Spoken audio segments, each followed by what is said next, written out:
وَمُصَدِّقًا لِمَا بَيْنَ يَدَيَّ مِنَ التَّوْرَاةِ، اور تصدیق کرتا ہوا آیا ہوں اپنے سے پہلی کتاب توریت کی۔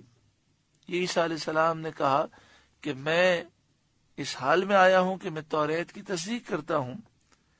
وَلِأُحِلَّ لَكُمْ بَعْدَ الَّذِي حُرِّمَ عَلَيْكُمْ، اور اس لیے آیا ہوں کہ تمہارے لیے حلال کروں کچھ وہ چیزیں جو تم پر حرام تھیں۔ جیسے عیسیٰ علیہ السلام کی آمد سے پہلے بنی اسرائیل پر اونٹ کا گوشت کھانا، اونٹنی کا دودھ پینا، یہ سب حرام تھا۔ اسی طرح بعض جانور اور بعض پرندے حرام تھے۔ تو حضرت عیسیٰ علیہ السلام نے اللہ کے حکم سے بعض چیزیں جو حرام تھیں اللہ کے حکم سے آپ نے حلال کی۔ وَجِئْتُكُمْ بِآیَةٍ مِّن رَبِّكُمْ، اور میں تمہارے پاس تمہارے رب کی طرف سے نشانی لایا ہوں۔ فَاتَّقُوا اللَّهَ، تو اللہ سے ڈرو، وَأَطِیعُونَ، اور میرا حکم مانو۔ إِنَّ اللَّهَ رَبِّي وَرَبُّكُمْ، بے شک میرا تمہارا سب کا رب اللہ ہے۔ فَاعْبُدُوهُ، تو اسی کی عبادت کرو۔ هَذَا صِرَاطٌ مُسْتَقِيمٌ، یہ سیدھا راستہ ہے۔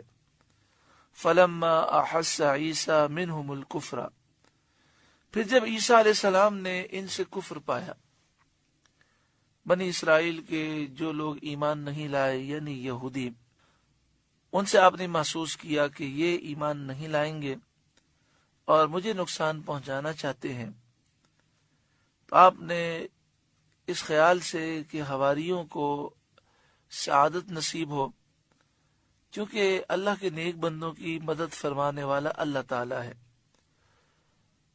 تو وہ اپنے ساتھیوں کو اور اپنے ماننے والوں کو سعادت دینا چاہتے ہیں۔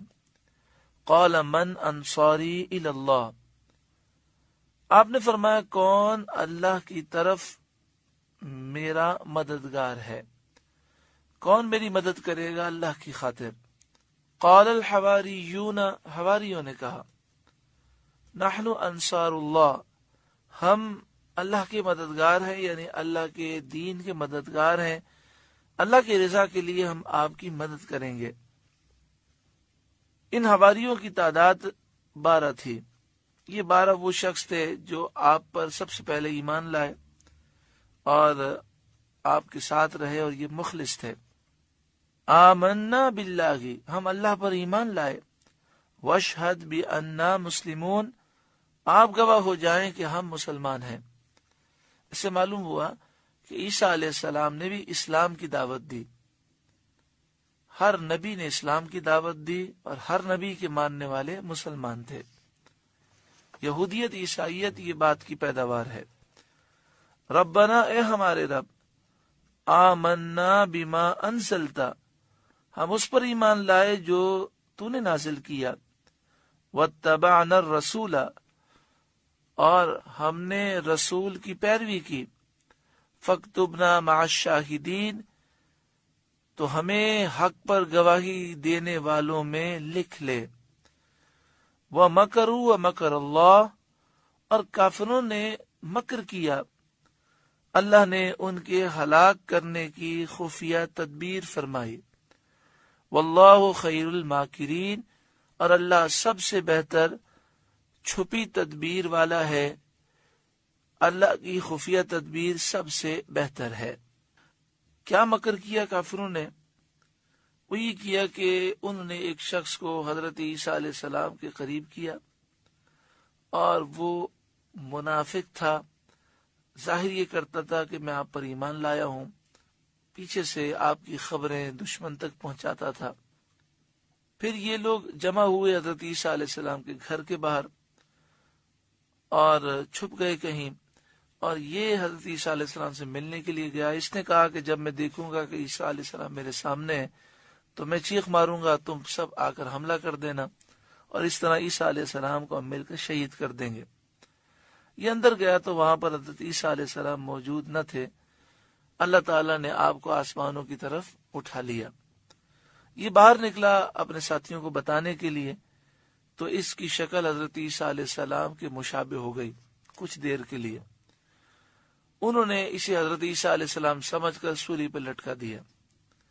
جب اسے پھانسی دے دی تو اس کے بعد ان پر یہ ظاہر ہوا کہ یہ تو ہمارا اپنا ساتھی ہے، تو انہوں نے اس کی لاش کو ٹھکانے لگا دیا اور لوگوں میں مشہور کر دیا کہ ہم نے حضرت عیسیٰ علیہ السلام کو شہید کر دیا۔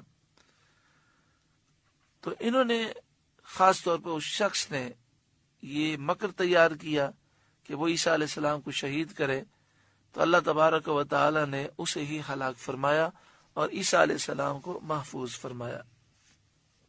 پیارے آقا صلی اللہ علیہ وآلہ وسلم نے ارشاد فرمایا، حضرت عیسیٰ علیہ السلام میری امت پر خلیفہ ہو کر نازل ہوں گے، سلیب توڑیں گے، خنزیروں کو قتل کریں گے، 40 سال رہیں گے، نکاح فرمائیں گے، اولاد ہوگی، پھر آپ کا وصال ہوگا۔